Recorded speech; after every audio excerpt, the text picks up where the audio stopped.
2022's The Batman, directed by Matt Reeves, is one of my favourite movies of all time. It's why anyone who is a long-time follower of this channel will see that in a variety of my videos, I find ways to tie in what I'm talking about with that film.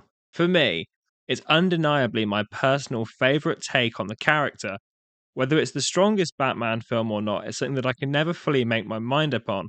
But to me, as a fan of Batman media in all its forms, the Batman captures the atmosphere and tone of the character in a way that's better than any other live action interpretation. So, when I heard about the Penguin spin off series being in development, I was certainly very interested to see what it could deliver.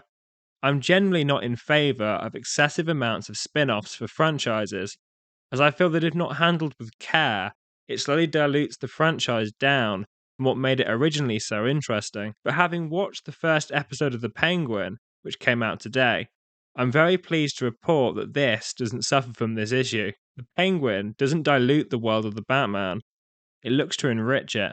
Now, I've only seen the first episode, as that's all that's currently available to me and the rest of the general public. But based on this first episode alone, I feel I have a good grasp on what the rest of this series will be like, hence me making this video. What fascinates me about this show is the new perspective it brings to the Batman universe. Matt Reeves, the director of The Batman, is very much a perspective-based filmmaker. It's why there are a number of point of view shots in The Batman, because the story is framed through Batman's perspective. But Batman's perspective is high up though. He's looking down upon Gotham, seeing it from above much of the time. This works brilliantly for Batman, but it means there's space below to explore, especially in a version of Gotham that feels so murky and compelling. And I feel that this is where the Penguin series fits in beautifully. Oswald Cobblepot is from the depths of Gotham, and he inhabits those depths, but he also has a far more regular existence. He doesn't escape up to a tower or a cave at the end of the night. He's a citizen of this Gotham, and that's something that really fascinates me with this show, is that we get to see Gotham from an altogether different perspective from the one that we do in the Batman. It's the same city, and some of the cityscape shots help to further map out what this version of Gotham looks like, ensuring it fits in line with the one seen in the Batman. But even in the first episode alone, we get to see lots of new locations and places. It helps this fictional city feel more tangible and believable, and it's a great setting for the genre and style that this show is going for. And I think that setting is ultimately what gives the Penguin show enough of a distinctive and unique flair to set it apart from other similar crime thriller shows. Colin Farrell's Oswald Cobblepot is full of nuance and depth. He was one of the more memorable elements of 2022's The Batman, but he wasn't really fleshed out in all that much detail. Whereas here, he is front and centre, and the plot in the first episode starts to take a deep dive into his character, and it's clear of what his overall character arc for the show is being set up to be. Both through Farrell's performance and the prosthetic and makeup work of designer Mike Marino and his team, Farrell completely disappears into the character, to a degree that is not even recognisably him. Despite the monstrous exterior they created, through largely his eyes, Farrell is capable of showcasing whatever Oswald needs to feel in any given scene.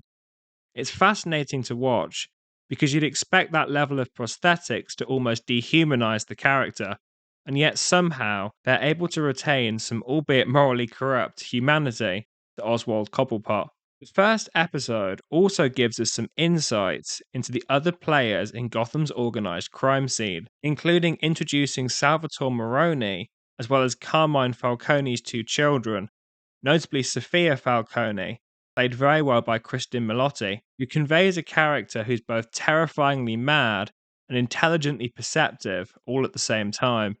Her scenes with Oswald in the first episode are compelling to watch, and the two of them play off each other very well. Likewise, the emerging bond between Oswald and Victor Aguilar is engaging to watch, with actor Renzi Feliz playing Victor very well. I'm interested to see how the bond between these two characters develops, and whether or not Oswald will betray Victor at some point, or whether he has started to take on a more mentor-like role for Victor. As I sort of already touched on, the show's world building is great. It not only expands upon, but neatly ties itself to the Batman. This show starts very soon after the ending monologue of the Batman, with news footage being shown of the flooding disaster from the end of that film. We also get subtle references to the Riddler and the effect that he has had on Gotham and some of its population, again fleshing out this world very well. The music is composed by Mick Giacchino, the son of the Batman's music composer, Michael Giacchino, and it continues with similar musical tones as the Batman, particularly for some of the show's more ambient background music. This again is another great way of ensuring that the show enmeshes itself with the style of the Batman.